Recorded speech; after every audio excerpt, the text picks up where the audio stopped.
প্রবাসে হারিয়ে যাওয়া কিছু স্বপ্ন এবার ঈদে ফিরেছে বাড়ি। ব্রাহ্মণবাড়িয়ার আখাউড়ার রাজাপুরে প্রবাসীদের ঈদ আড্ডায় ডানা মিলল সেসব স্বপ্ন। দুবাই প্রবাসী মানিক মিয়া কাজ করেন একটি বেসরকারি এয়ারলাইন্সে। এবার ছুটিতে পরিবারের সঙ্গে ঈদ করলেন দেশে। বন্ধু ও স্বজনদের কাছে পেয়ে আবেগে আপ্লুত তিনি। এদিকে হংকং ও সৌদি আরব প্রবাসীরা জানান, দূর প্রবাসে থাকলেও মা মাটি ও দেশ তাদের কাছে সবচেয়ে বড়। ঈদ কি জিনিস আসলে অতটা বোঝা হয় না। স্যাটারডে বা সানডে আমরা একটা প্রোগ্রাম করি, তো ওইখানের ঈদ আর বাংলাদেশের ঈদের মধ্যে অনেক পার্থক্য। নাম কস্তে ঈদ আর কি, নামাজ পড়ি গরু খাই। আমি প্রতিনিয়ত খুঁজি যে আমার এলাকার কোনো লোক আসে কিনা, দেখবো, কথা বলবো, আমি আমার মন উজাড় করে দিয়ে আমি এর হেল্প করবো। শুধু 20 দিন থাকবো সৌদি বাংলাদেশে, অনেক টাকা খরচ করে টিকিটও পাই নাই। আগের দিন টিকিট কেছি, পরের দিন এসে পড়ছি। আমরা প্রবাসে থাকি শুধু নিজের প্রয়োজনে, পরিবারের প্রয়োজনে, কিন্তু মন তো দেশেই পড়ে থাকে। ঈদের যে কতটুকু আনন্দ আমরা ওইখানে এটা বিন্দু পরিমাণ কিছুটা অনুভব করতে পারি না।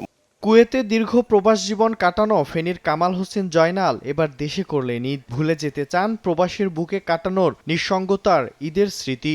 আমরা ঈদে আসলে আমাদের ভিতরে কিছু কাজ করতে সেন্সিটিভ, যে আমরা ছেলে মেয়ে নিয়ে একসাথে ঈদ করতে পারতেছি না। এইটা আমার খুব উপলব্ধি হয়েছে, ভালো হয়েছে। আমার ছেলেরা আমার কাছে আছে। ঈদের দিন প্রবাসে আমাদের কষ্টটা দ্বিগুণ হয়ে যায়।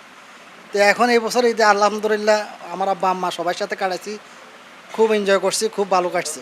একই চিত্র ফেনীর সোনাগাজীর বাসিন্দা আনোয়ার হোসেন রতনের জীবনেও। দীর্ঘ 34 বছর প্রবাস জীবনে এবারই প্রথম পরিবারের সঙ্গে ঈদ করলেন। 3 ছেলে 1 মেয়েকে নিয়ে ঈদ করছি, অনেক আনন্দ এবং অনেক ভালো লেগেছে।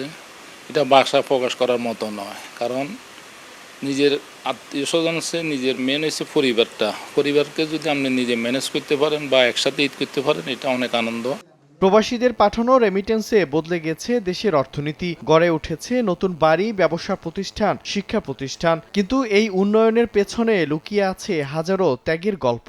হারিয়ে ফেলা ঈদ, প্রিয়জন থেকে দূরে কাটানো অসংখ্য বছর, আর না বলা কষ্ট। তাদের কাছে শুধু উৎসবই নয়, যেন ফিরে পাওয়া জীবনের সবচেয়ে বড় আনন্দ। মিরন আহমেদ, সময় সংবাদ।